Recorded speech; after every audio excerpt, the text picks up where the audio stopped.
볼게. 자, 오늘은 우리 발표하기 배울 거고요. 밑에 학습 목표 보시면 핵심 정보가 잘 드러나도록 내용을 구성해서 발표할 수 있다 이렇게 되어 있죠. 자, 그럼 먼저 당연히 발표가 뭔지부터 봐야겠지. 자, 여러 사람 앞에서 자신의 생각이나 의견 또는 어떤 사실에 대해서 진술하는 공식적인 말하기를 발표라고 불러요. 자, 밑에 보시면 우리 수업 시간에 조사한 내용 설명하기, 연구 내용 보고하기, 기업체에서 새로운 아이디어 제안하기 이런 것들 한 번쯤 다 TV나 아니면 학교에서 해본 적 있겠죠. 자, 두 번째로 발표를 할 때 고려해야 할 점. 자, 첫 번째는 발표의 이번 주제예요. 자, 발표자의 관심 분야. 내가 관심이 있는 분야여야만 잘 설명할 수 있겠죠. 그리고 당연히 또 청중들도 관심 있는 분야여야 할 거고요.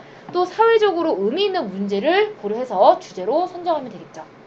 다음 두 번째, 자, 발표의 목적도 중요한데, 자, 발표는 청중의 행동을 이끌어내는 것을 목적으로 하는 말하기이므로 발표 목적을 항상 염두에 두고 발표를 준비하고 진행해야 한다.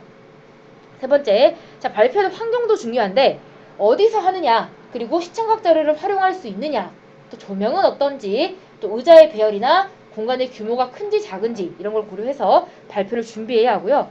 그 다음에 예상 청중, 예상 청중이 몇 명인지, 남자인지 여자인지, 연령대는 어느 정도인지, 어느 부분에 관심이 있는지, 그다음 지적 수준이나 사회문화적 배경 등을 고려해서 예상 청중도 설정을 해야겠죠. 이런 식으로 설정을 다 했다면, 자, 발표하기를 이제 준비해 볼 텐데, 처음에는 발표할 주제를 최대한 구체적으로 정하는 것이 좋고요. 네. 뭐야? 그 다음에 두 번째, 자, 주제와 관련 있는 3번 핵심 정보를 중심으로 발표할 내용을 마련해야 돼요. 발표할 내용을 마련한다는 건 자료를 수집한다는 얘기야.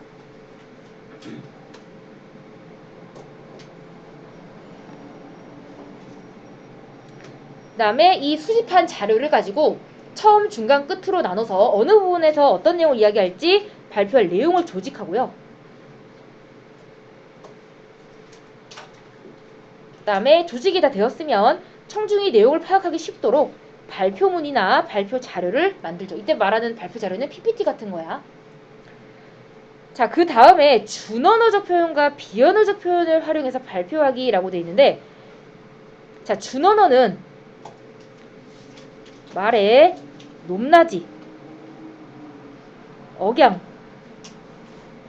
빠르기 이런 것들처럼 내가 말을 하면서 조절할 수 있는 것들을 준언어적 표현이라고 불러요.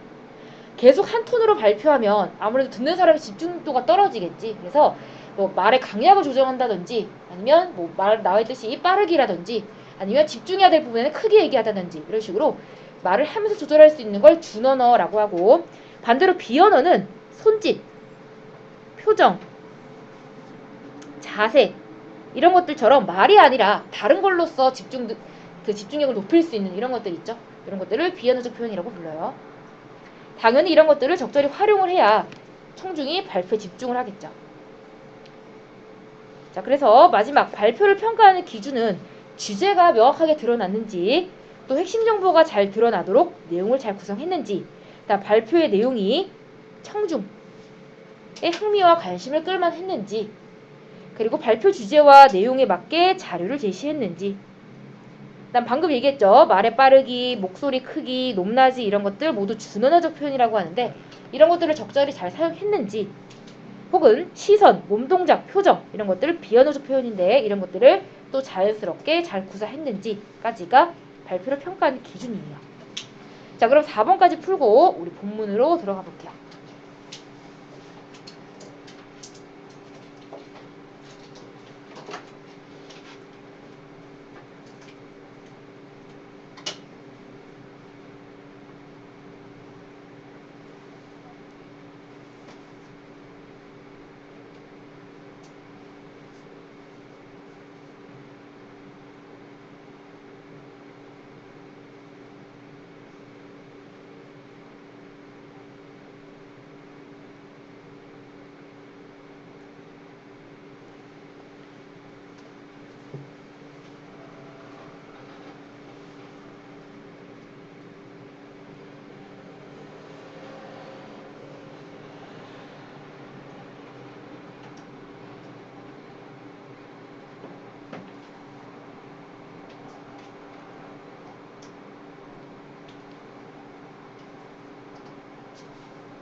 자, 1번 볼게요. 다음에서 설명하는 말하기 종류, 요거 청중 앞에서 발표하는 거니까 말 그대로 발표가 되고요.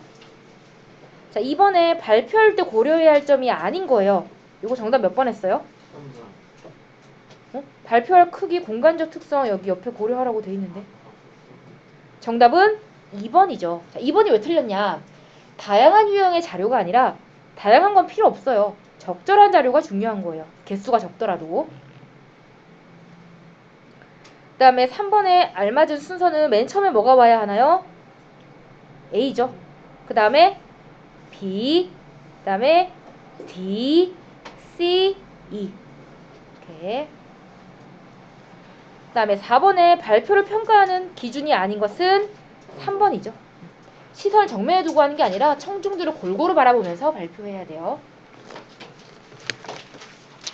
자, 넘겨서 72쪽 한번 볼게요. 해외에 있는 우리나라 문화재. 자, 방금 했듯이 갈래는 발표문이고요. 자, 주제는 해외에 있는 우리나라 문화재 문제에 대한 대응 방안이에요.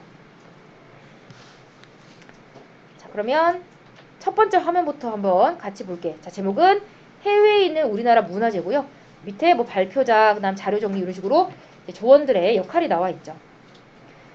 자, 그다음 화면이 차례인데 내가 어떤 순서로 발표를 하겠다 하는 것들을 이제 미리 보여주죠. 그래서 여기는 필기를 좀 할게요.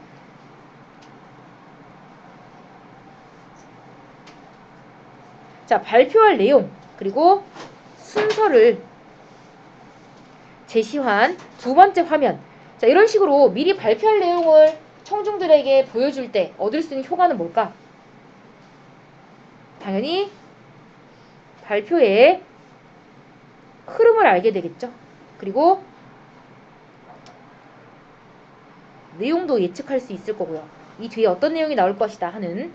그리고 순서를 알면 확실히 집중이 되겠죠.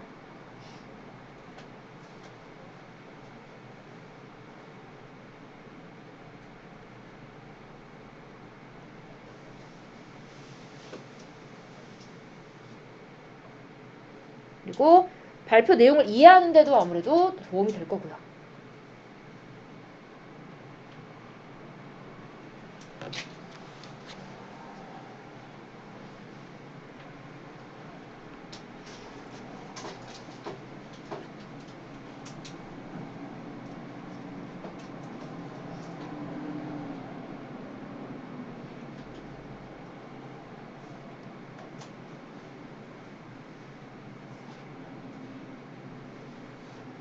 네, 썼으면 본문 한번 읽어볼게요. 자, 가달락 보시면 큰 목소리로 했는데, 자, 아까 우리 목소리를 크게 하거나 작게 하는 이런 목소리를 조절할 수 있는 거 무슨 언어? 준언어죠? 어쵸, 표현.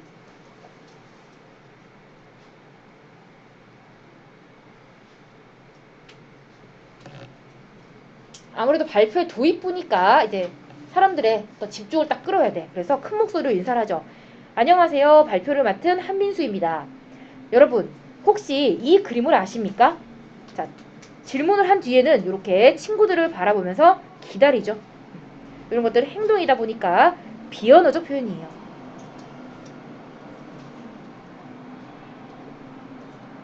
그리고 얘는 친구들을 바라보는 거니까 비언어적 표현 중에서도 눈짓이죠.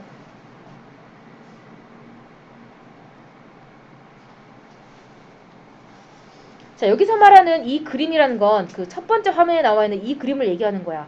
안견의 목류도원더죠. 자, 그러면서 이 그림에 대해 설명을 하는데, 자, 조선 초기에 우리나라 화가 안견이 그린 목류도원도입니다. 안타깝게도 현재 이 그림은 일본 덴리대학교 중앙도서관에 소장되어 있습니다. 일본의 중요 문화재로 지정되어 있기도 합니다. 자, 일단 여기까지. 자, 지금 발표 처음에 안견의 목류도원도라는 그림을 가지고 왔어요. 이 그림 혹시 본 적 있는 사람? 아니면 들어본 적 있는 사람? 한 명? 자, 이 그림 굉장히 유명해요. 그래서 유명한 그림을 가져온, 즉 널리 알려진 그림을 처음에 소개한 이유가 뭘까? 당연히 청중의 관심을 유발하기 위해서겠죠.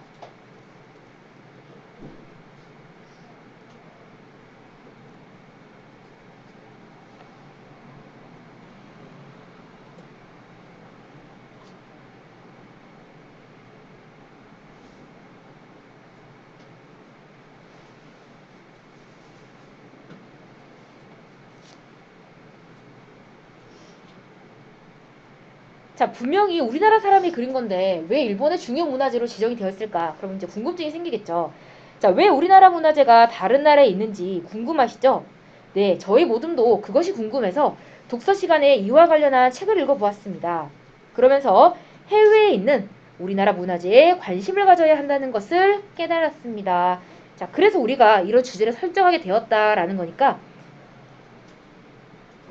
발표, 뭐 동기, 그죠? 혹은 우리가 왜 발표로 이 주제를 선택하게 됐는지,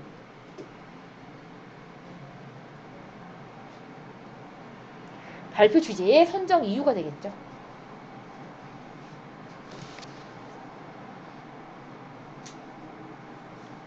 그래서 이에 관한 발표를 준비했다라는 거고요. 자, 그럼 지금부터 해외에 있는 우리나라 문화재의 현황과 우리나라 문화재의 해외 반출 유형, 해외에 있는 우리나라 문화재의 문제에 대한 대응 방안, 즉 이 세 가지를 살펴보겠다라는 거죠.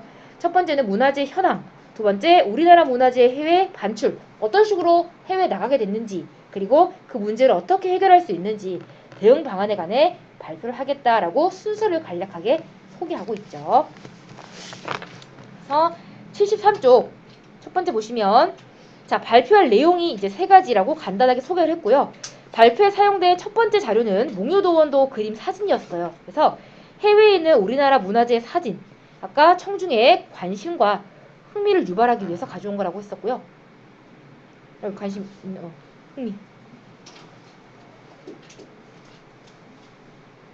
그리고 두 번째는 아까 발표할 차례를 설명한 사진이었죠. 그래서 발표할 내용과 순서를 제시함으로써 청중들의 또 한 번 집중을 유도할 수 있고요.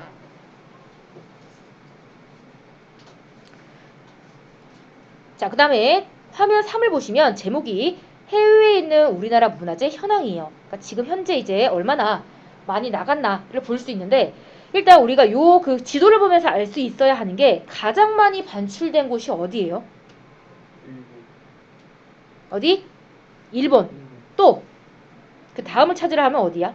미국이야. 그래서 일본과 미국으로 가장 많이 반출되었다. 그래서 이 둘을 합치면 대략 70%의 문화재가 미국과 일본에 있다는 걸 알 수 있죠. 우리 문화재의 70%가 미국과 일본으로 반출되었다. 세계 각국에 흩어져 있지만 그 중에서도 그래서 이런 식으로 지도를 가져왔을 때 얻을 수 있는 효과는 일단 발표 내용을 지도로서 한눈에 볼 수 있고요.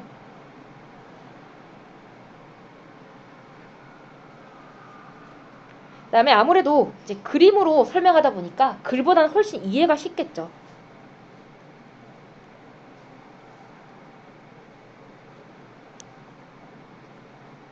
아무래도 그림이니까 또 흥미도 가질 수 있고요.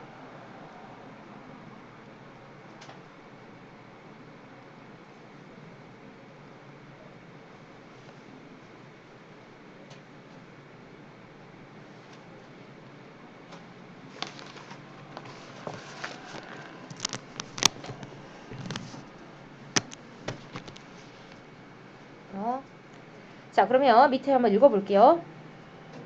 자, 얼마나 많은 문화재가 해외에 있을까요? 자, 화면 3을 가리키며 했으니까 얘 무슨 언어? 비언어적 표현이죠. 그 중에서도 손으로 가리키는 거니까 손짓. 자, 학교 시험에 나올 때 이런 비언어랑 준언어 기억으로 니은으로 밑줄 쳐놓고 같은 유형끼리 묶으시오. 뭐 이렇게 나올 수 있어요. 그럼 비언어끼리 묶고 준언어끼리 묶고 이렇게 하면 되겠죠. 자, 문화재청의 조사에 따르면 약 16만 7,968점이 해외 20개국에 흩어져 있다고 합니다. 하지만 실제는 이보다 훨씬 더 많은 문화재가 해외에 있을 가능성이 큽니다. 했고요. 자, 중간에 문화재청의 조사에 따르면 했어. 문화재를 가장 잘 알고 있는 게 문화재청일 거 아니야. 그래서 이런 것들 우리 전문기관이라고 부르죠. 전문기관에서 한 조사를 가지고 왔을 때 얻을 수 있는 효과가 뭘까?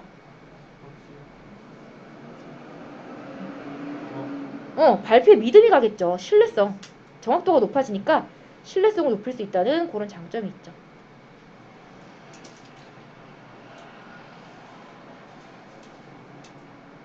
그리고 중간중간에 뭐 16만 7,968점, 해외 20개국 이런 걸 통해서 이런 것들 우리 구체적인 수치라고 해요. 뭐 대략 16만 점이 아니라 뒤에 이제 7,968점 뭐 이런 걸 통해서 구체적인 수치로 통해서 이제 발표를 하고 있어요.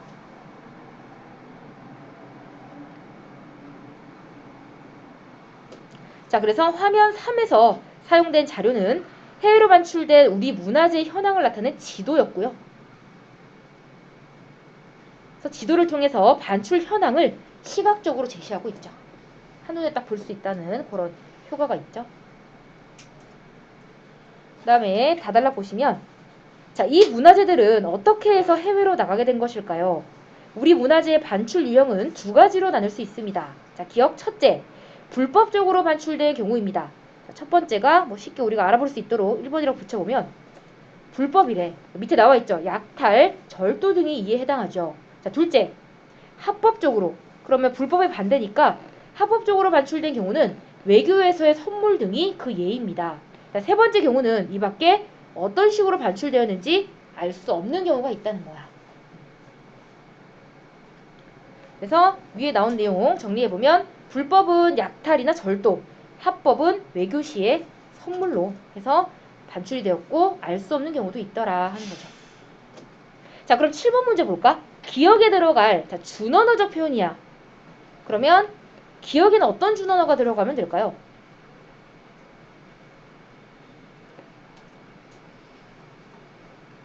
일단 이대로 답이 될 수 없는 게 몇 번이야? 2번도 안 되고 3번도 안 되고 4번도 안 되죠. 5번도 안 되네요. 왜? 모두 비언어적 표현이잖아. 그치? 정답 1번이죠.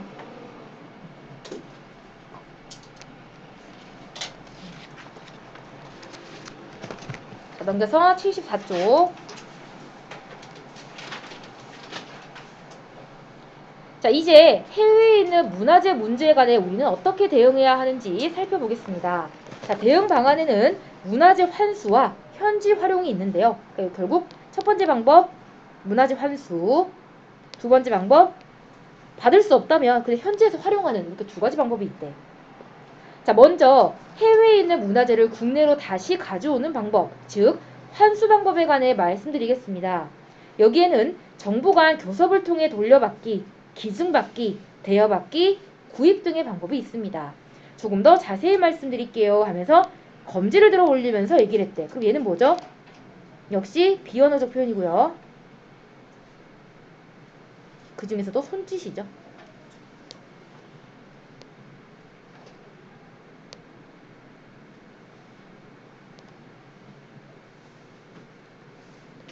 자, 환수 방법 가운데 첫째는 정부 간의 외교 교섭을 통해 돌려받는 방법입니다. 실제 사례가 있습니다. 한일 기본 조약이 체결된 다음해인 1966년 일본으로부터 우리 문화재 1000여 점을 돌려받은 것.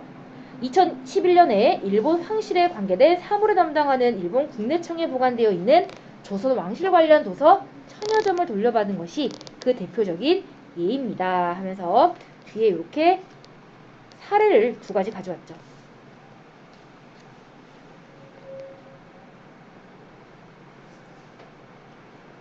자, 둘째는 기증을 받는 방법인데 1996년에 경남대학교 박물관이 일제강점기의 총독이었던 데라우치가 수집한 문화재 가운데 일부를 일본의 한 대학에서 기증받은 것이 대표적인 예입니다 하면서 여기 옆에 보시면 기증받기에 사진이 나와 있죠. 지금 그렇죠?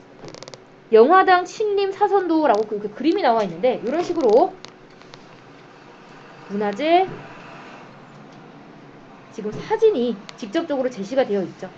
자, 그랬을 때 얻을 수 있는 효과는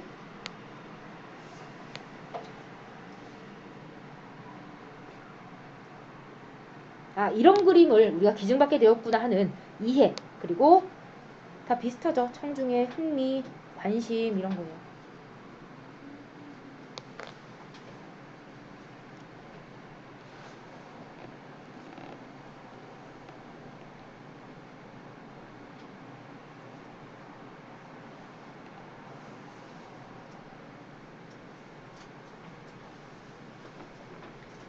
다음에 자, 셋째는 대여받는 방법인데 2005년에 외관 수도원이 독일의 한 수도원에서 연구대회 형식으로 들여온 겸재정선 화첩.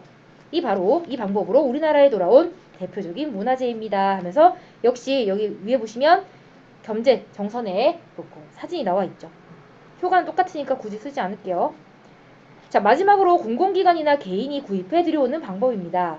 임진왜란 때 진주대첩을 승리로 이끈 김시민 장군에게 선조가 내린 김시민 선무공신 교서가 대표적인 예입니다.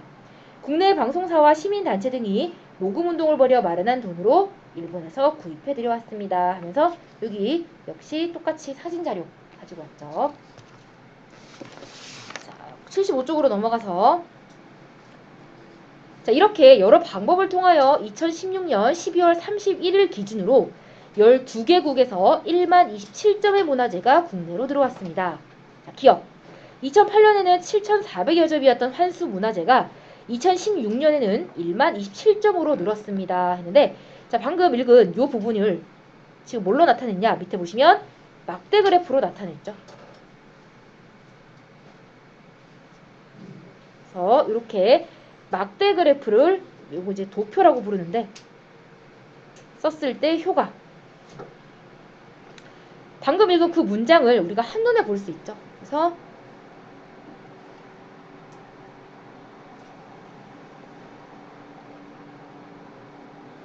한눈에 알 수 있다는 거.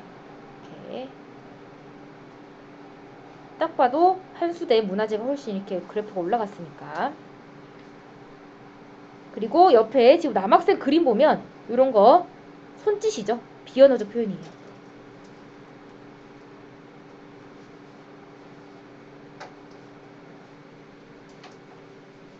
그래서 얻을 수 있는 효과는 청중이 화면을 볼 수 있도록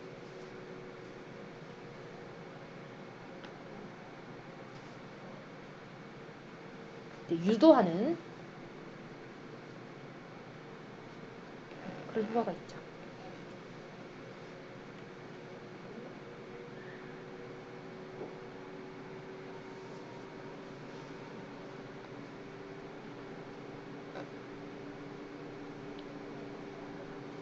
자, 그래서 밑에 정리해보면 문화재를 환수하는 방법.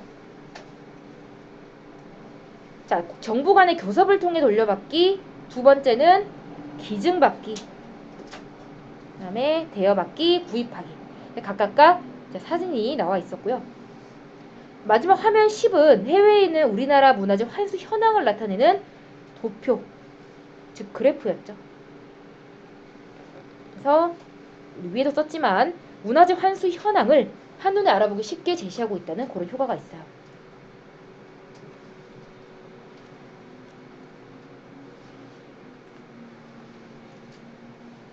자, 그 다음 이제 3번 대응 방안이죠. 문화재 현지 활용인데 밑에 읽어볼게. 자, 환수 못지않게 중요한 것이 문화재 현지 활용입니다. 2016년 일본 도쿄에서 열렸던 조선 공예의 아름다움 전이 그 사례라고 할 수 있습니다. 현재 우리나라에서는 이러한 사례가 더 많이 생기도록 여러 가지 노력을 하고 있습니다.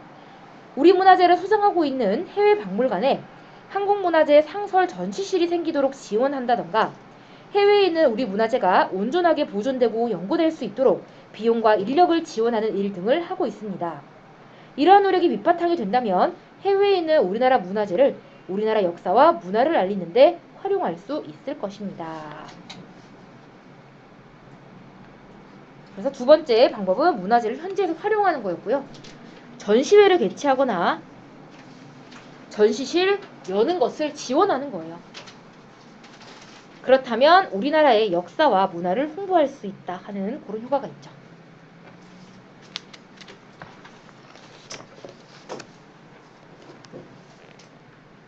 마지막 이제 발표 내용을 마무리하는데 자, 여러분 지금까지 해외에 있는 우리나라 문화재 현황과 우리나라 문화재의 해외 반출 유형 그리고 해외에 있는 우리나라 문화재 문제에 대한 대응 방안을 살펴보았습니다. 까지가 앞에서 발표했던 내용을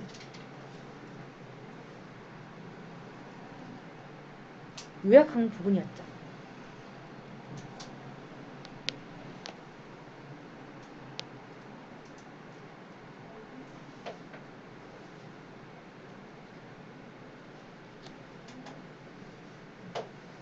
자, 이번 발표를 준비하면서 저희 모두는 무엇보다 해외에 있는 우리나라 문화재에 관심을 갖는 것이 무엇보다 중요하다는 사실을 알게 되었습니다. 우리가 꾸준히 관심을 가져야 그 문화재들이 우리 품으로 돌아올 수 있을 것입니다. 힘찬 목소리로, 당연히 요거 준언어적 표현이죠.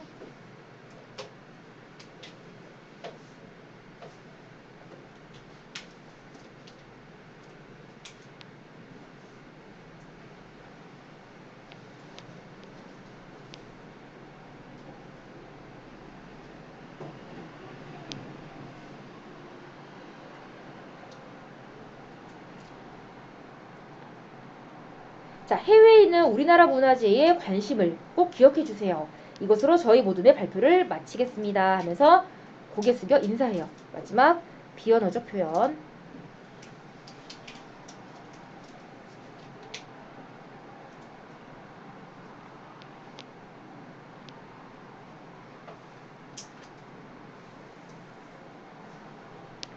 그래서 마지막 부분에서 발표 내용을 요약하고 정리하고 있고요. 그 다음에 해외에 있는 우리나라 문화재에 관심을 가질 것을 당부하면서 마지막 페이지에서는 참고 자료와 그 다음에 사진 자료에 중요하죠. 출처를 정확하게 제시했어요. 이거 중요한 부분이에요.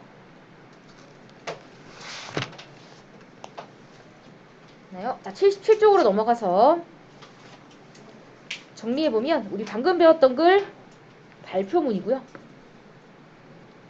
그 다음에 주제는 오른쪽에 해외에 있는 우리나라 문화재 문제에 대한 대응 방안이었어요.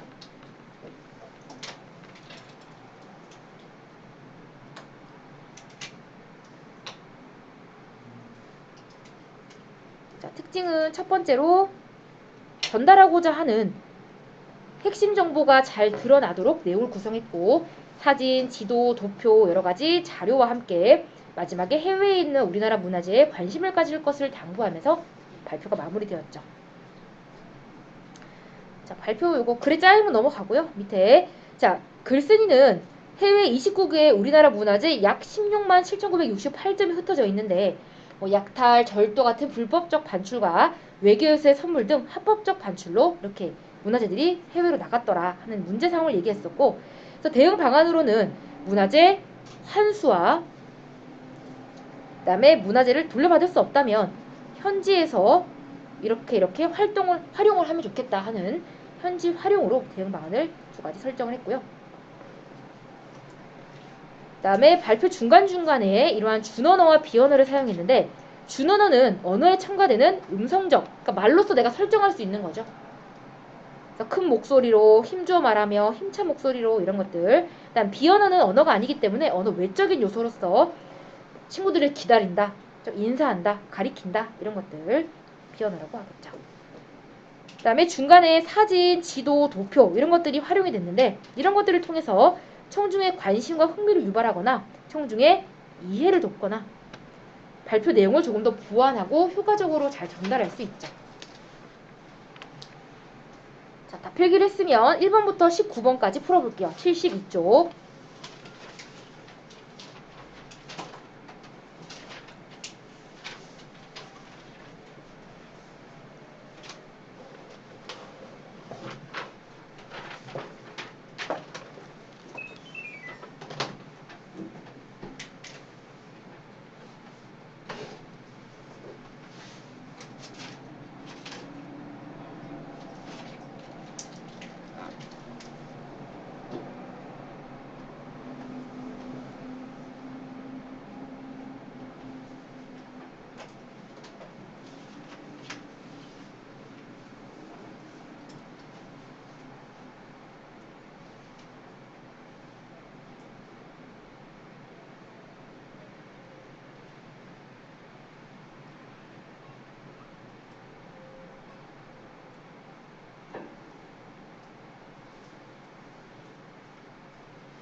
얘들아 다 풀었어?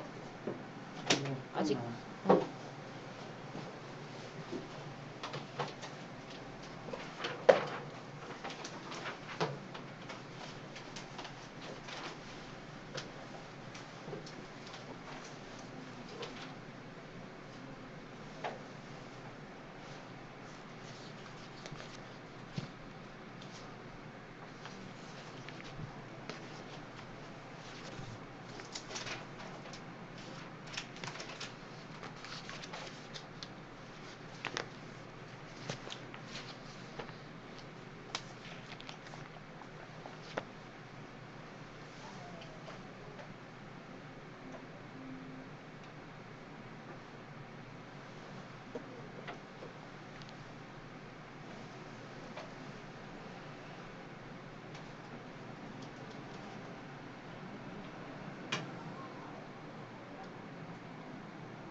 왜?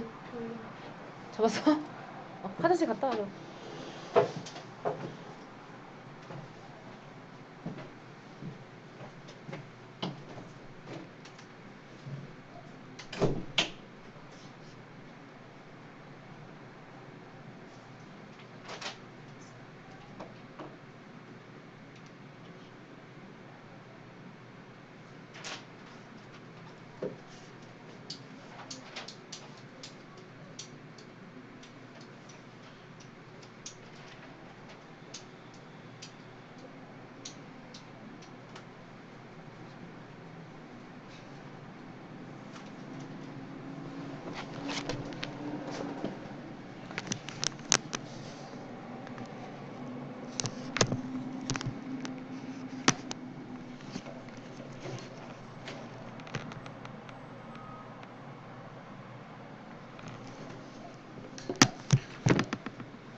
자, 다음 거 같으니까 답 맞춰볼게요. 자, 1번에 이와 같은 말하기. 이거 발표 얘기하는 거죠? 알맞지 않은 것 몇 번 했어요? 4번이죠?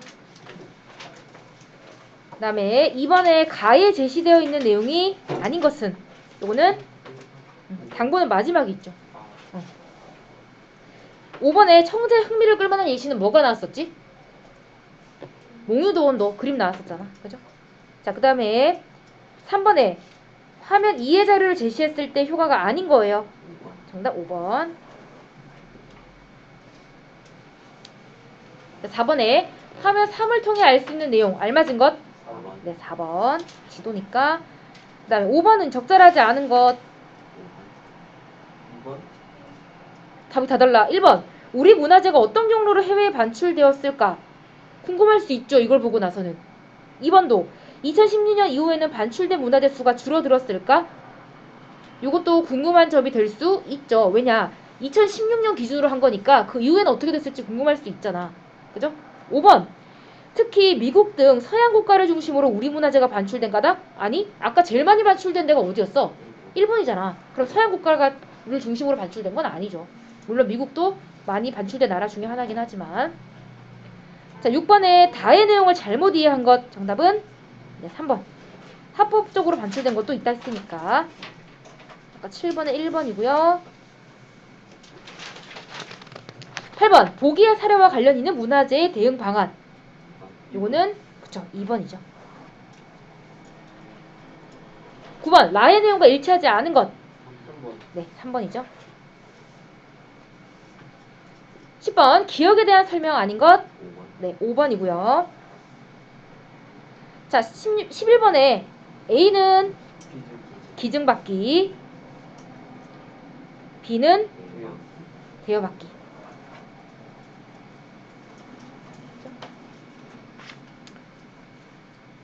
자, 12. 내용이 다른 하나. 5번. 왜 5번이 다르지? 나머지는 그 대응 대응 방안인데 이거는 이제 지금 이런 현재 그래프를 나타내고 있으니까. 자, 13번은요. 네, 1번이죠. 그 다음에 14번. 네, 5번이고요. 그 다음에 15번은 3번. 네. 자, 16번. 뭐라고 쓰면 돼? 우리나라 역사와 역사와 문화를 알리는 띄우고 돼. 활용할 수 있다.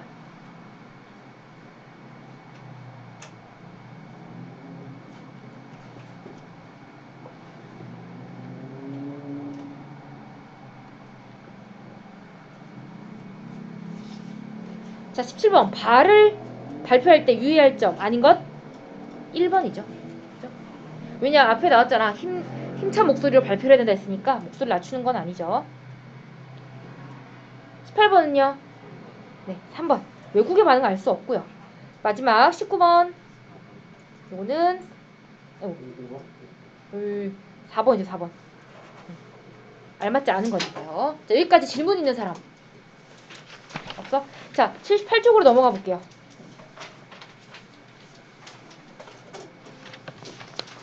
자, 다음은 민수네 모둠의 발표를 들으며 정리한 내용인데 빈칸을 채워보자 했어요. 먼저 주제는 해외에 있는 우리나라 문화재 문제에 대한 대응 방안이고요.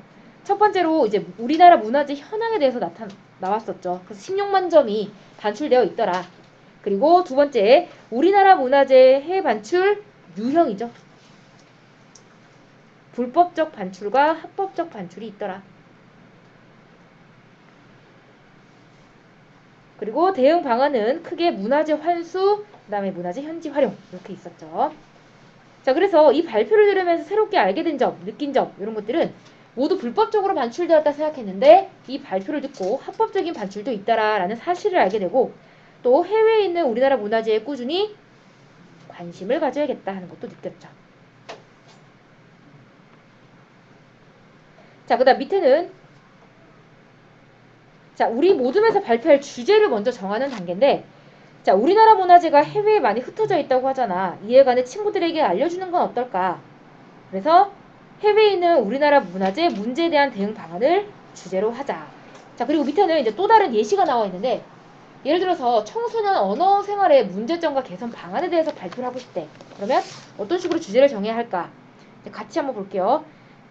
자, 먼저 아까 요거 문화재에 관한 건데, 자, 자료가 많이 모였네. 그런데 친구들도 문화재가 무엇인지는 알 테니까 문화재에 대한 개념은 빼자. 그래서 밑에 여기 보시면 요 돼지꼬리 붙어 있는 거 있죠? 요거는 삭제해야 한다는 그런 표시겠죠. 그다음에 자, 우리나라의 유명 문화재나 해외가 인정한 우리나라 문화재 같은 건 발표 주제랑 관련이 없죠. 그러니까 역시 삭제해야 되고요. 그다음에 자, 어느 한 나라에 반출된 문화재를 다루는 것보다 전체적인 반출 현황을 다루는 것이 중요하니까 임진왜란과 일제강점기 때 일본으로 반출된 우리나라 문화재, 이것도 일본에만 국한된 거니까 삭제하는 게 좋겠고요. 그다음에 대응 방안과 관련해서는 친구들이 이해하기 쉽도록 환수 방법이나 현지 활용의 예도 보여주자 했어요. 그래서 밑에 이제 친구들이 말한 걸 토대로 이제 뺄 건 다 뺐죠. 그다음에 아까 요거 자료 조사한 걸 보면 뭐 친구들의 비속어 사용 실태, 그다음 비속어를 사용하는 까닭, 비속어 사용의 문제점, 이제 줄이기 위한 방안 이런 걸 토대로 이제 발표를 준비하기로 했대요. 자, 그다음에 세 번째는 이제 조사한 자료를 가지고 조직을 하는 단계인데 밑에 나와 있는 이런 표를 개요표라고 불러. 그래서 개요표를 작성해 보는 거예요. 도입 부분에서는 해외에 있는 우리나라 문화재 문제에 대한 청중의 관심이나 이제 관심을 유발해야 되기 때문에 안견의 몽유도원도라는 사진을 활용을 했고요. 그 다음에 전개에서는 우리나라 문화재 현황과 반출 유형, 대응 방안을 이야기하면서 사진, 그림, 도표, 지도를 가져왔죠. 그 다음 마무리는 해외에 있는 우리나라 문화재에 대한 관심을 촉구하면서 이제 글이 마무리가 됐어요. 그래서 자, 널리 알려진 안견의 몽유도원도가 우리나라에 없다는 이야기를 아까 도입 부분에서 다뤄서 친구들의 흥미를 유발했고요. 그 다음에 현황을 이야기한 뒤에 반출 유형을 소개해야만 흐름이 자연스럽죠. 그래서 중간에 이런 개요표를 통해서 순서를 약간씩 조정할 수 있다는 거 알아두시면 되고요. 그 다음에 아까 비속어와 관련해서는 도입 부분에서 발표자를 소개하고 발표 주제를 이야기하기로 했대요. 그 다음 전개 부분에서는 청소년들의 비속어 사용 실태, 그 다음 사용하는 까닭, 사용의 문제점, 개선 방안을 도표와 그림을 통해서 이야기하기로 했고요. 그래서 마무리는 언어 생활을 우리 좀 개선하자라는 당부와 맺은 말로 마무리하기로 했대요. 옮겨서 80쪽. 그래서 이제 청소년 언어 생활의 문제점과 개선 방안 요거 발표 자료 보시면 자, 안녕하세요. 저는 발표를 맡은 산모듬 석필호입니다. 우리는 언어를 사용하여 다른 사람들과 생각이나 느낌을 주고받으며 관계를 맺습니다. 자, 그래서 언어 생활은 우리의 삶에서 무척 중요합니다. 그런데 요즘 청소년들은 비속어를 지나치게 많이 사용하는 등 올바른 언어 생활을 하지 않고 있다는 생각이 듭니다. 그래서 저희 모둠은 비속어 사용 실태를 중심으로 하여 청소년 언어 생활에 대한 발표를 준비하였습니다. 그럼 지금부터 청소년들의 비속어 사용 실태, 청소년들의 비속어를 사용하는 까닭, 비속어 사용의 문제점과 개선 방안에 대해 발표하겠습니다. 하면서 옆에 이제 이렇게 차례를 딱 보여줬고요. 1번에 청소년들의 비속어 사용 실태, 처음에 이제 얼마나 사용하는지를 알아보는 거죠. 그래서 다음은 한 기관에서 청소년 언어 문화와 관련한 실태를 조사한 결과인데 욕이나 비속어를 사용한다는 대답이 거의 70%에 육박했대. 너희는 자주 쓰니? 비속어? 안 쓴다고 말하겠지? 어때요? 자주 써요? 여기는 거의 70%가 쓰고 있는데? 그러면 10명 중에 7명이 쓴다는 거잖아. 그럼 이 중에서 한 2-3명은 써야 되는데? 양심 고백. 나 비속어 많이 쓴다. 많이는 아니지만 쓰긴. 많이는 아니지만 쓰기 쓴다. 2명? 3명? 4명? 다 써 그럼 남자애들은? 보통 이제 한 문장을 얘기하면 비속어 몇 개 정도 섞어요? 예를 들어 존 이런 것도 다 비속어잖아. 그런 거 안 써? 왜 의미는? 아, 그런 건 요게도 안 속해? 뭐 C 정도 돼야 돼? 전혀 하지 않는다도 있어요. 혹시 나는 비속어 안 쓴다 있어? 없네. 헐. 쓰긴 쓰는구나 다들. 자, 그래서 여기도 보시면 우리 반 학생들을 이제 실제로 조사했는데 우리 반 학생 34명 가운데 비속어를 하루에 10회 이상 사용하는 학생이 무려 15명. 그다음 3에서 9회 10명, 1, 2회 정도는 6명. 전혀 사용하지 않는 학생은 3명. 근데 애들 중에 3명 이거 비속어를 안 쓰고 대화할 수 있는 애들이 있을까? 없을 것 같은데. 그래서 이번에 우리 조사를 통해서 매일 여러 번 비속어를 사용한다는 걸 확인할 수 있었다. 이런 것들 뭐 알 수 있고요. 그 다음에 발표 연습을 해서 친구들 앞에서 발표해보자 했는데 이제 발표 연습은 어떤 순서로 말할지 미리 생각하고 자료는 알맞을 때 제시한다. 그리고 내용에 따라 말의 빠르기, 목소리 크기, 높낮이를 조절한다. 고개를 숙이거나 발표 자료만 쳐다보지 말고 청중과 눈을 맞추며 부드러운 표정으로 말한다. 그리고 몸동작은 적절한 때 해야 하고 자연스러워한다. 이런 것들이 발표를 준비할 수 있는 과정이 되겠죠. 자, 일단 여기까지 읽고 우리 12번까지 한번 풀어볼게요. 78쪽.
답 맞춰도 돼요? 1번. 자, 민수네 모둠이 발표를 통해 제기하고 있는 문제 상황은 뭐예요? 우리나라 문화재가 해외에 여러 나라에 반출되어 있다. 오케이.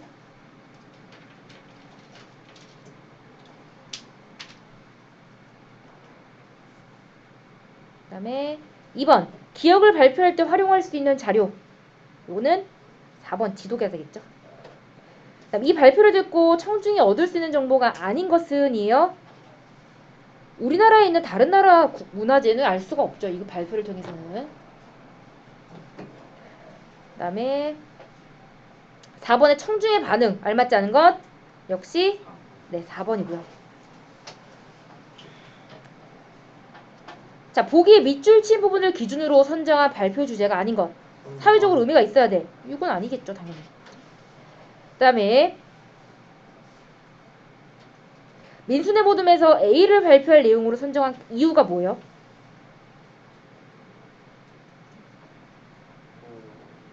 예시가 맞아. 대응 방안에 대한 청중의 이해를 돕기 위해서죠.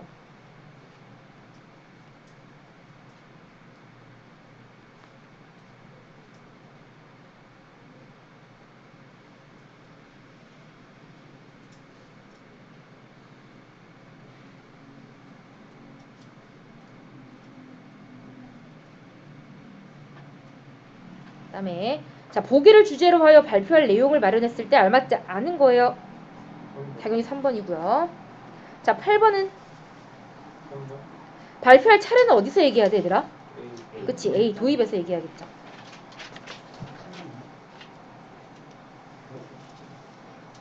7번에 몇 번? 3번. 왜 주먹질해? 작수해요. 저런. 자, 9번에 발표문과 발표 자료를 만들 때 유의할 점 아닌 거예요. 정답? 그쵸, 4번이죠. 그대로 적을 수도 있고요. 간단히 적을 수도 있기 때문에 4번이 꼭 틀린 건 아니에요. 자, 그 다음 10번은요. 알맞지 않은 것? 네, 4번. 중간중간 청중의 그 반응을 보고 발표 바꿀 수도 있어요. 그 다음 11번은 5번. 요거 5번이죠. 혹시 그 3번에 나온 픽토그램이 뭔지 아는 사람? 픽토그램은 시설이나 아니면 행동 이런 것들을 이제 상징화한 거야. 예를 들어서 그런 거 있지. 횡단보도 그림. 초록불 때 나오는 그림, 빨간불일 때 나오는 그림 이런 게 다 픽토그림이야. 자, 그 다음에 12번에 알맞지 않은 것은 몇 번? 5번이죠. 여기까지 질문 있는 사람? 자, 없으면 81, 82 풀어볼게요.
시간 더 필요한 사람.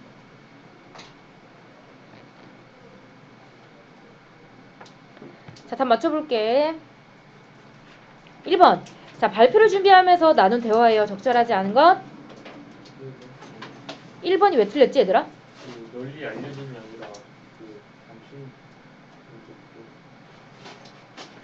아까 주제가 뭐였어? 문화재 현황과 더불어서 대응? 다음까지. 그래서 1번이 틀렸죠. 그 다음에 2번에 이 발표를 통해 알 수 있는 사실이 아닌 것. 5번 네, 5번이죠. 3번에 알맞지 않은 것. 네, 5번이고요. 4번은 1번 1번. 자, 5번은 뭐라고 쓰면 될까요? 그렇지. 출처를 명확히 밝힌다.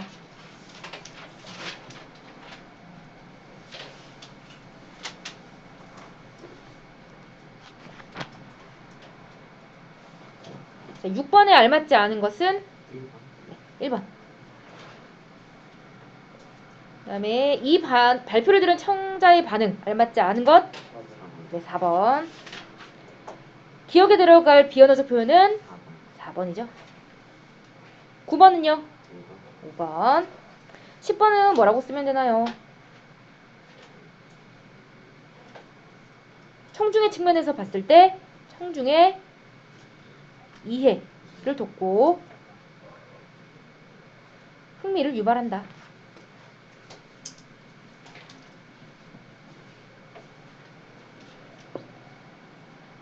청중의 이해를 돕고 흥미를 유발한다.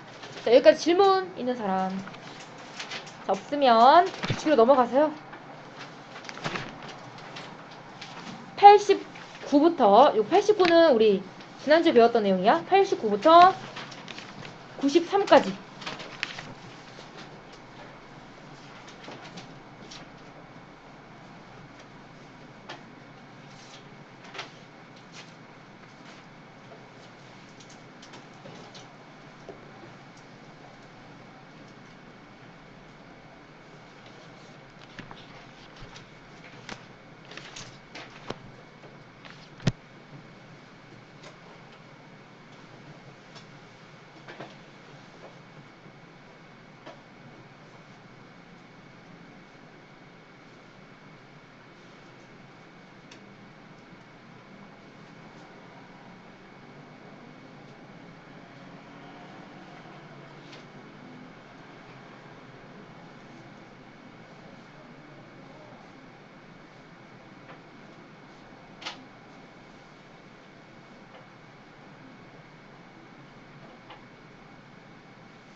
안 죽어도 끝났어.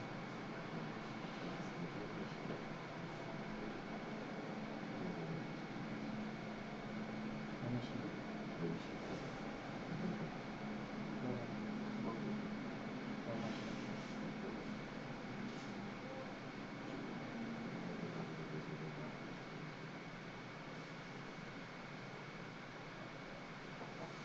아,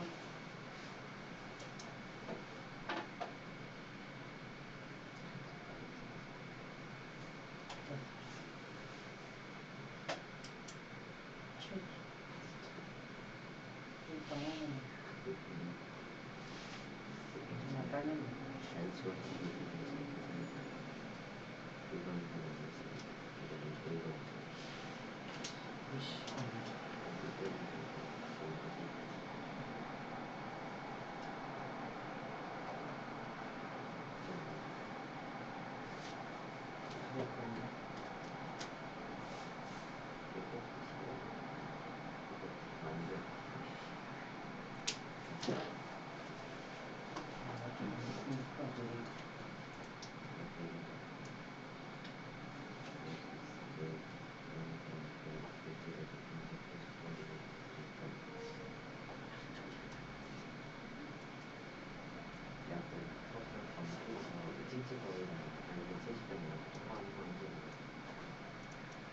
그럴 가능성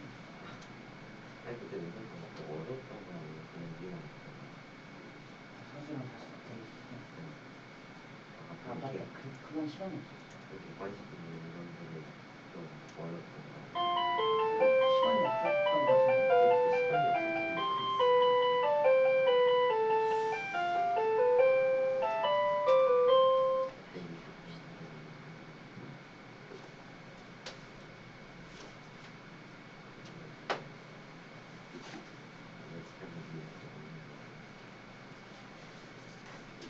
다 풀었니 얘들아? 아니 시간 더 필요하니? 조금만 더 해야지. 네.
동영이는 다 했어? 서술형까지? 빠른데?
자, 다 불러볼게요.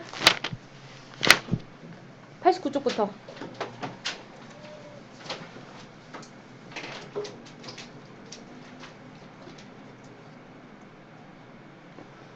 왜 이렇게 느려, 이거? 마무리하고. 뒤에 문제를 더 풀까, 어떻게 할까? 여기 나요. 내가 너무 당연한 걸 물어봤죠? 일단 다음 주에 책 뭐가 좋아야 된다고? 평가 한 명 기억하네요. 평가 문제집. 밑에 서점에서 살 수 있어요. 일단 좀 이따 나갈게요, 그럼.